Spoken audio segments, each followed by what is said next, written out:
Welcome to the Still Curtain podcast. It's Monday, June 2nd, and the Pittsburgh Steelers still have not paid TJ Watt a contract extension. They have a lot of time to do so, but I'm going to talk about that today, the TJ Watt contract situation, because we have a little bit of news about it. I'm Josh Yourish. As always on Monday, I'm back from vacation, and today I'm going to hit on the TJ Watt contract situation. I'm also going to talk about an Albert Breer report about Mike Tomlin, Shedeur Sanders, Russell Wilson, and maybe just get into the QB conundrum that's been plaguing the Steelers since Ben Roethlisberger retired, and frankly, a little bit before that. But I want to start with the TJ Watt contract situation.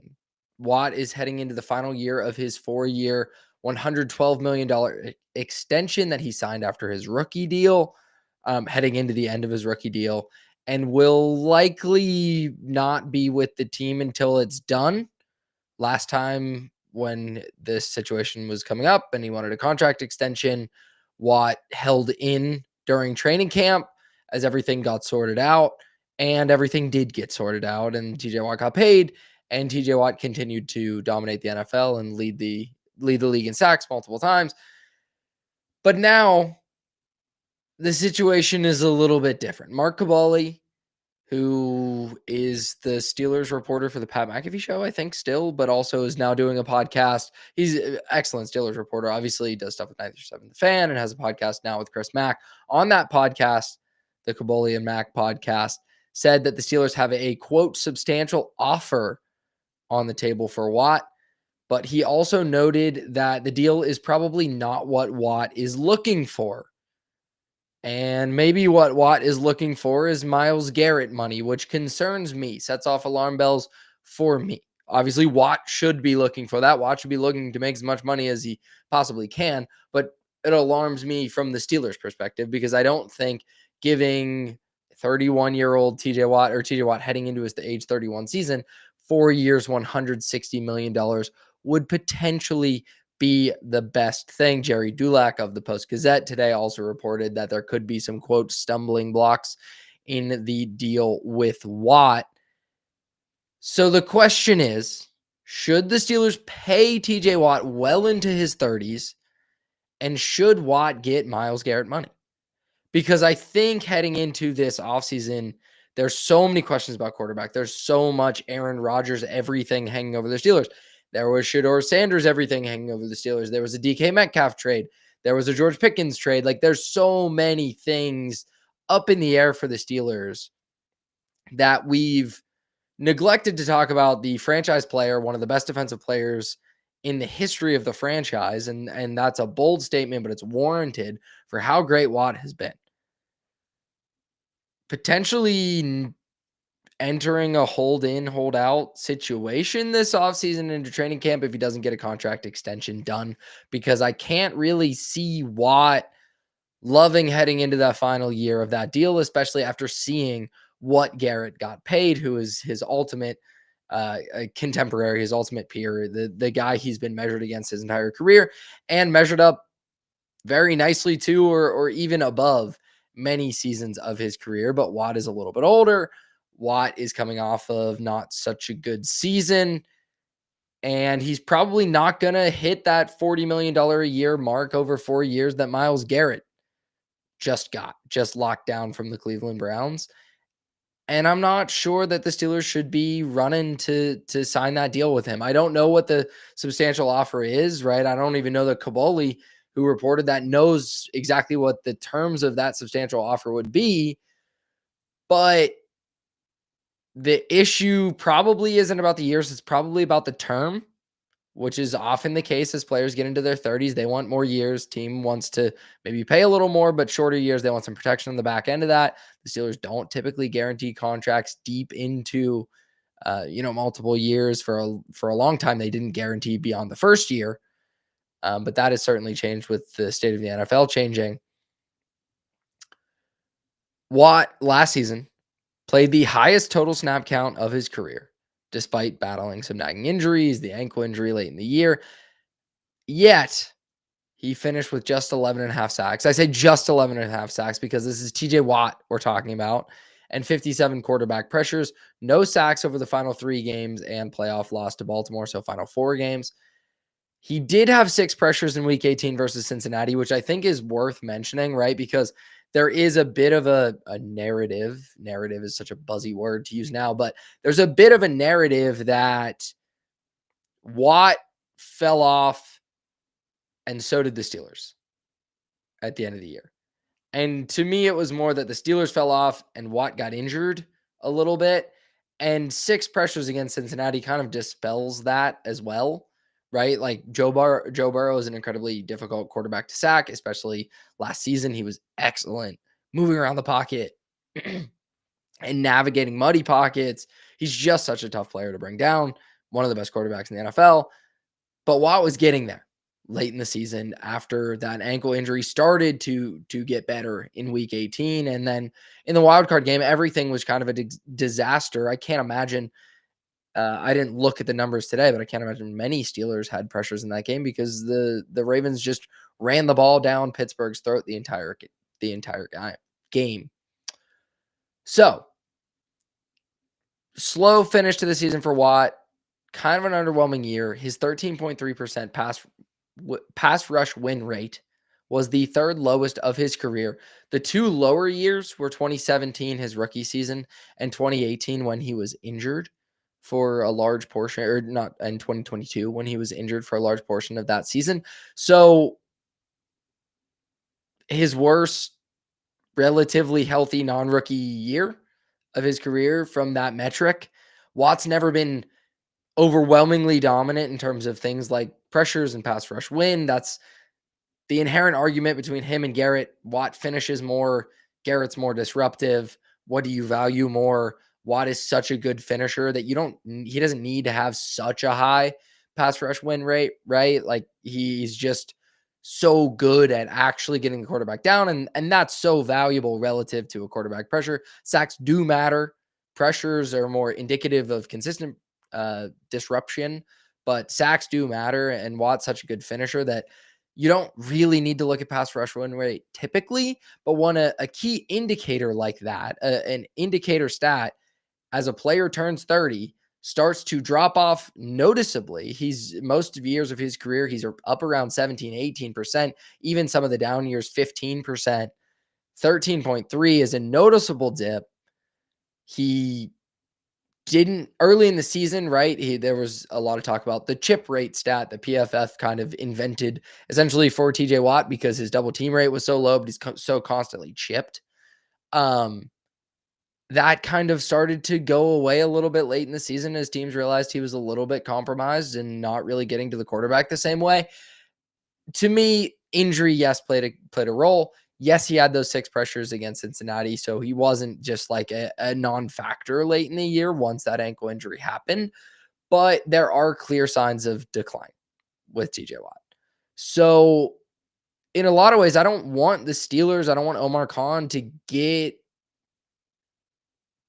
over their skis with this contract and hand him some massive 4-year, $160 million deal like Garrett got.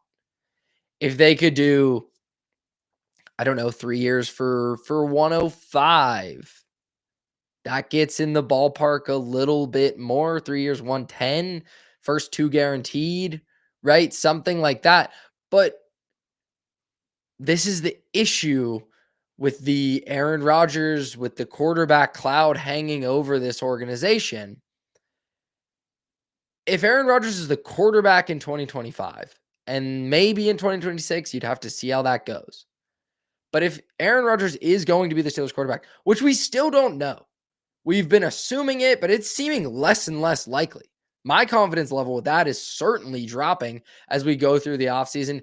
It's now June. He's still not shown any signs of wanting to play football, right? He has a lot more interest in going on Joe Rogan and talking about a lot of things that he's not an expert in and doesn't know a whole lot about. So if he's not, then what are you paying Watt for? Right? Because this roster in so many ways is built to win now. Cam Hayward is in maybe the final year of his career. He was a first-team All-Pro last year. He was the best player on the team last year. He was excellent, excellent, excellent player. Has shown fewer signs of decline than TJ Watt has, but just, Father Time tells us eventually the bell's going to toll for Cam Hayward, and this could be his final season. TJ Watt is entering the back nine. I'm not going to say, the clubhouse is necessarily in sight, but he's certainly on the back nine. The rest of the DK Metcalf is a third contract player, right? Like he's somebody who's just got another massive extension, deservedly so, but he's had some nagging injuries. He's built like a, Greek god, but that doesn't mean you're not injury prone as you age, and that all that extra bulk and muscle doesn't always help players age particularly well. Like so many things about this roster are constructed to win this season. And that's why, despite everything about Aaron Rodgers, I still think he's their best option at quarterback. I'm most interested in the Steelers if Aaron Rodgers is the quarterback for this season, much more than Mason Rudolph, which seems like those two might get along from what we saw recently from Mason Rudolph. But if it is Rudolph and your plan is to just play Rudolph this year and draft a quarterback next year, then you're likely not going to be in a position to win in the playoffs unless the quarterback you draft is Jaden Daniels, right? Best case scenario, you're not in a position to win until 2027, 2028. That quarterback's second, third, maybe even 2029, fourth year. When Watt will be 33 or 34 or 35. For a player we're already seeing decline. And we're already seeing have injury issues just about every season. Right? 2022 was the big year with the shoulder pec thing. But there have been a lot of other issues that have nagged Watt. This is an ongoing thing for him. I think the Steelers have to be really cautious not to lock themselves into some prohibitive deal for Watt just because he's the face of the franchise. He's the guy on posters.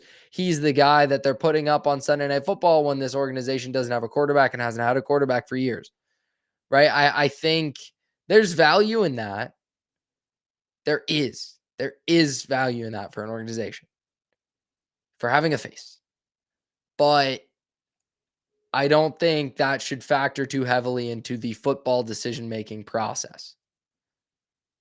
And I'm a little bit worried about what this deal is going to come in at, what number this deal is going to come in at.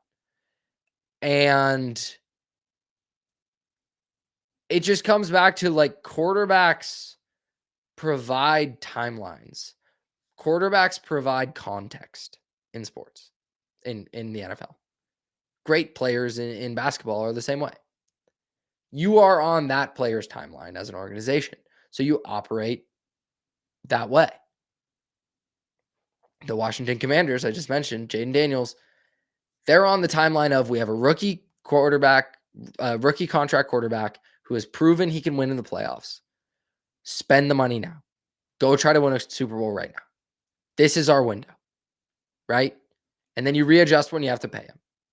But this is our window. The Chiefs know we have a high-priced quarterback who's still on a bargain deal, right? One of the best in the NFL. The type of quarterback you can be competitive every year, right? You don't have to load up any one year or take a dip any one year. You can just build consistently because you know that quarterback's going to put you there. The Bills the same way, right? Last year was supposed to be a down year for the Bills. It absolutely was not. They didn't win the Super Bowl, but because Josh Allen, you know you're going to win 11 games every year. Quarterbacks add that context. Even Kirk Cousins going to Atlanta, right? They signed that deal. They knew what Kirk Cousins was. They knew how he was aging. They had the context. I still think it's a kind of a crazy pick to take Michael Penix, but it's actually paying off because they had the context of this is an aging guy. And then he suffers the injury and everything or he doesn't recover well from the injury and everything that's transpired since, where he's maybe going to be the most expensive backup in the NFL. But these different quarterbacks in different situations, in different ages, they provide you with timelines. They provide you with context around which to build your roster. If you don't have one, you don't really have much direction. If the Steelers get Aaron Rodgers, they have direction. Go try to win right now. I don't think Rodgers is capable of that, of winning a Super Bowl anymore, but I don't care. I would not begrudge the Steelers to get Aaron Rodgers, pay TJ Watt, maybe try to see if there's a fringe veteran or offload some late pick to add somebody mid-season to try to win a playoff game this year. And then go get your long-term answer at quarterback next year, who will give you then more context, more framework to build around. They don't have that right now. So paying Watt, and even if you look at the money positions, right? Tommy on the Wednesday show talks about this a lot, especially around the draft, about like the money 5 positions, the most valuable 5 positions that get paid the most money in the NFL.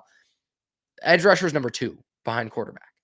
It's quarterback and then getting to the quarterback, and then in a lot of ways protecting the quarterback, catching passes from the quarterback. Wide receiver, edge rusher are 2A, 2B essentially in the NFL right now in terms of value behind quarterback.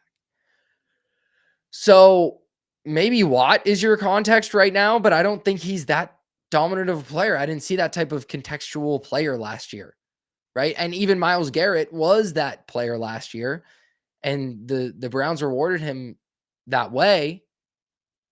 And I think that's a good contract because there aren't those signs of decline with Garrett. He's younger than Watt, but they had a quarterback disaster situation. And so it didn't matter. You can't build around an edge rusher the same way you can build around a quarterback. And I'm hesitant to just not even worry about it. Steelers pay TJ Watt, keep it moving, mega deal, $35 million a year after you just paid DK Metcalf a ton of money, right? Like the Steelers are going to be cheap at quarterback either way. It's either going to be a low-cost veteran or it's going to be a draft pick. So in some sense, yes, spend the money. But if you continue to build this way, where you paid Cam Hayward and that continues to pay off, right? He's an all-pro. But if you never get younger, you never refresh things on a defense that doesn't work and continually is broken by the best offenses in the NFL, you're going to get the same results. So maybe it's just I'm so ready for a change in general.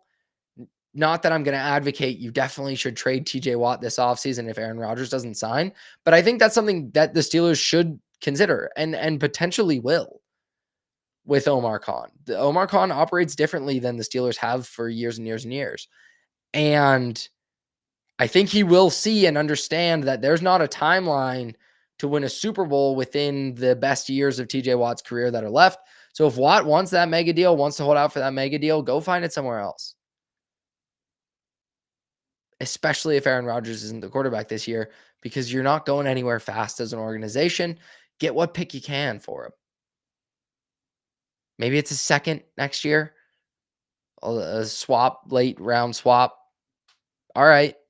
Like, I don't love that because Watt is one of my favorite Steelers of all time. And I've loved watching him be dominant. I would love for him to be a one helmet guy, but that's just not how the NFL operates. And that's not the starting point for roster building.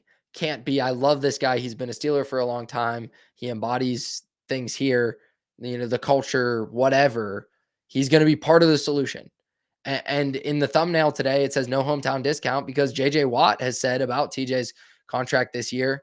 I forget where he said it, which I should have the attribution there. So apologies. But he said that TJ's not going to take a hometown discount. So he's going after some big money. He should. It's his last chance to cash in.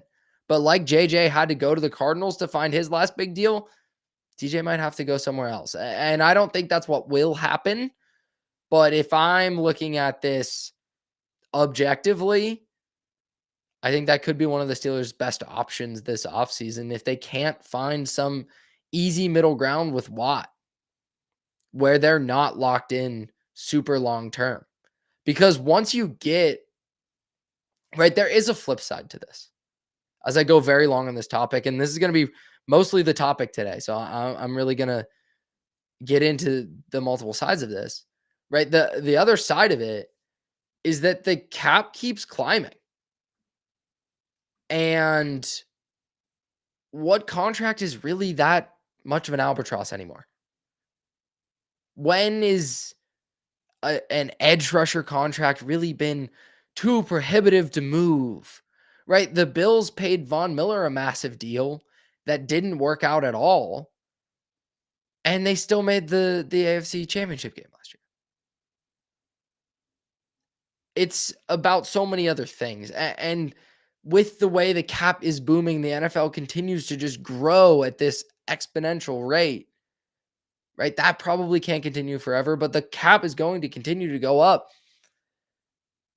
Do I think with how hard he works that by 2028, Watt won't be a valuable rotational edge rusher in his age, 34 season, 33 season? Of course not. Absolutely, he will be. So it's if you're likely cheap at quarterback then in that season, you can probably afford to have a slightly overpriced franchise player who won't seem that overpriced because the cap will continue to go up and somebody will pass Myles Garrett's mega deal as the highest paid defensive player ever. And it's just going to continue in that direction. So can you afford to have a slightly inflated contract for a fan favorite player who has given so much to the organization and deserves to try to be, if he wants to be, deserves to be around here as the Steelers maybe try to dig out of this mediocrity, this pit of mediocrity that Mike Tomlin has buried them in? Yeah, absolutely. Like I don't think either way with this TJ Watt contract, whatever the numbers are going to be, I'm not going to be outraged that they signed it. I think they absolutely will sign it. I think there's maybe less than a 3% chance that he would actually get moved, right? That they wouldn't come to a deal. He would not play here on the final year of his contract and he would get traded around training camp. Like I think that's less than 2-3% chance of that happening. But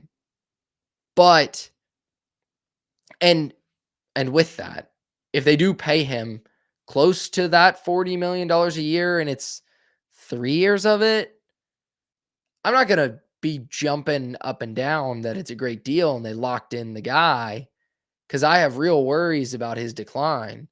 But I don't think it's going to be anything that prohibits them from winning a Super Bowl when they would have otherwise done it without that deal. So, in short, I'm just ready for there to be a QB timeline on this franchise through which to make decisions about, right? Like you have to have some kind of lens, some kind of compass, and they still don't really have one. And I don't blame them for not because the best options this year would have been to like draft Shedeur Sanders. And I don't think that's a great team building recipe either. Neither did the NFL. He slid to the 5th round.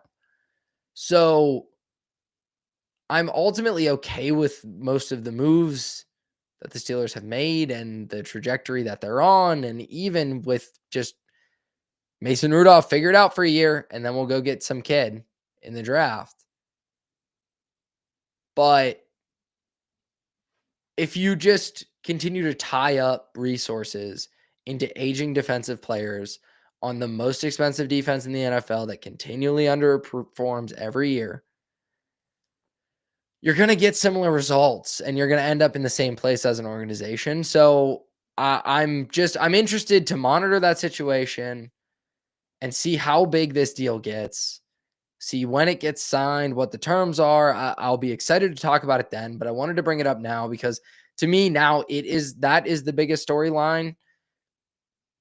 Maybe it's 1B to Aaron Rodgers. Aaron Rodgers' storyline will always be the biggest until he signs, and then even after he signs, because then he'll continue to go on McAfee and Rogan and make headlines as long as he possibly can. But for now, it's worth monitoring this Watt situation. Kaboly brought it up that there's an offer out there. He hasn't taken it yet. So it could get a little bit messy. It could be something to monitor. And the Steelers should hold their ground in this negotiation is I guess my main point. Like, don't just give Watt whatever he's asking for, because he's a player that, to my eyes, is pretty clearly on the decline and entering an age when you don't want to be handing out massive guarantees in the NFL. One more topic I want to hit today.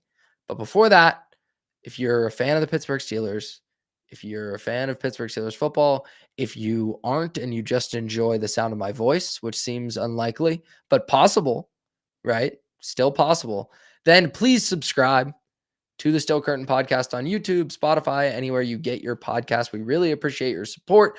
And also, I'm sure you are if you're watching this show, but always check out Tommy and Shane's show on Wednesday. They go live every Wednesday at 1:30. I'm Mondays at 1:30, and we'll keep that regular schedule throughout the summer until I'll be doing the instant reactions post game once we have some games to talk about.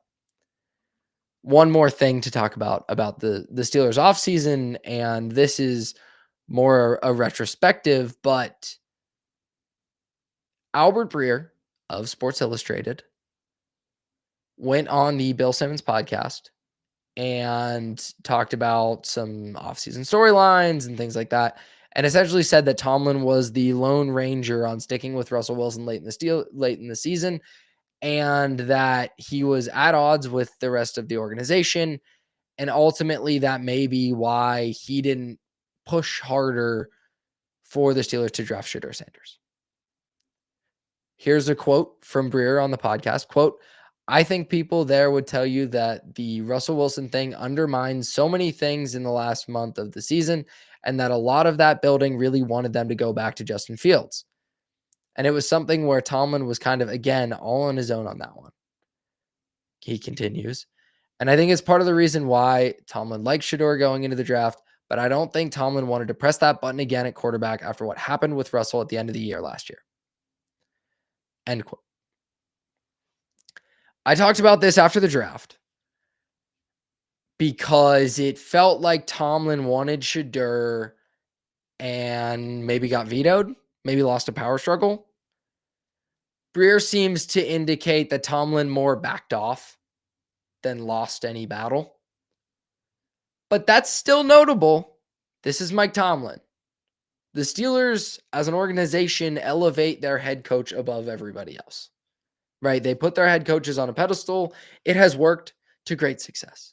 Obviously, they did it with Chuck Noll. Chuck Noll kind of did it himself, but they did it with Cowher. They've done it with Tomlin. It has worked to great success. But it gets you in situations where the head coach isn't always making the best roster building decisions, especially in an NFL that's gotten smarter and smarter and smarter about how they're building rosters, how they're manipulating the cap, right? Omar Khan was the cap guy for Kevin Colbert.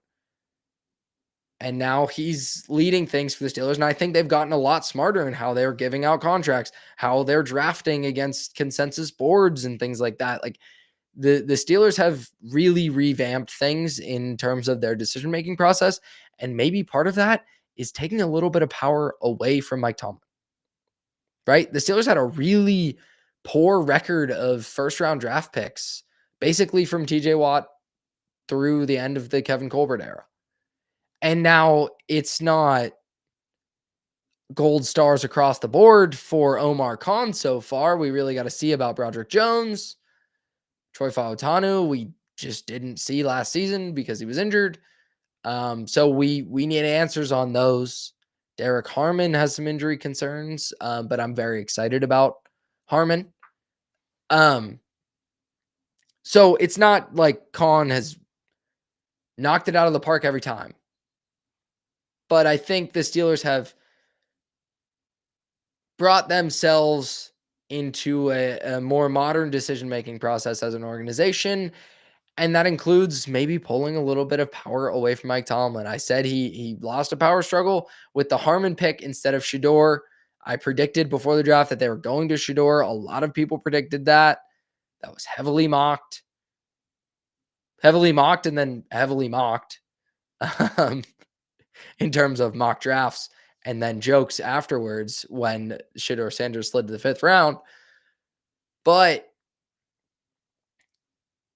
this says a lot of things. It says that Mike Tomlin really doesn't have the pulse for quarterback decisions, right? And really is against the grain of NFL decision makers in terms of how he evaluates quarterbacks. Kenny Pickett would not have been a first-round pick if he wasn't a Pittsburgh Steeler. Shedeur Sanders slid to the 5th round because he wasn't made a Pittsburgh Steeler. Justin Fields left the Steelers because after his 4-2 start, that was pretty good. Tomlin went to Russell Wilson. It looked like the right decision for a while, but then he was stubborn with it and stuck with the veteran too long. And the Steelers never really got a full answer on, is Justin Fields the guy? So he left for New York. And that's not a disastrous scenario because Justin Fields may never be the guy. But to not get that answer, in my opinion, was malpractice. And it now leaves the Steelers in a situation where they're begging for Aaron Rodgers to get off the Joe Rogan podcast and to come play football for them. And if not, they're going to be handing the football to Mason Rudolph to start the year. And I'm worried about both of those things potentially. I don't think either is a great idea. And I think Mike Tomlin is the biggest reason that they're in this situation. But it's heartening to me that Tomlin doesn't just have carte blanche in the first round of the draft anymore, because it seemed like he did for years. But it's also, if you're starting to see your head coach recoil at a decision that big, that momentous, to draft a quarterback that he believed in, and because he made a quarterback mistake with Russell Wilson, he's now not pushing for that, or doesn't feel like he has the power to push for that. What are you doing just running him back out there year after year after year? Right? The seat's got to get hot at some point. And if the entire organization, that may be slightly hyperbolic, but if most of the organization, as Albert Breer is reporting to Bill Simmons on that podcast, if most of the organization was at odds with sticking with Russell Wilson late in the season when things fell apart for him in the offense, and Tomlin was the lone voice sticking with him after Tomlin was kind of the lone ranger wanting to go to Wilson in the first place, eventually you got to be ready to move on. And that'll be probably something I say throughout all of next season, throughout this offseason, throughout next offseason. I'll be saying it for a while because I don't think Tomlin's going anywhere anytime soon, but I absolutely think the time has come and gone to move on from him, and it is well past due. And this is just another example of it. I don't think the Steelers should trust Mike Tomlin to be able to develop a young quarterback, and developing a young quarterback is really the only way out of this purgatory that they are stuck in. They're probably going to draft one next year. I don't think Mike Tomlin should be his head coach, whoever that draft pick is. But he almost certainly will be. That's going to be it. Quick show from me today. I'll be back next Monday. Just hitting some off-season topics. If, find me on social media at Yourish3, especially on Blue Sky. That's really where I'm most active now. If you have any thoughts on the Steelers, you have any pod ideas you want to throw out there, I'm open to a mailbag, throwing it around. The off-season's where we can get weird and fun. So gonna look to do that a little bit more today. Just coming off vacation, hitting the news that was the big news in Steelers Nation, and I'm happy to be back on the podcast. So that'll be it. Until next week, as always, go Steelers.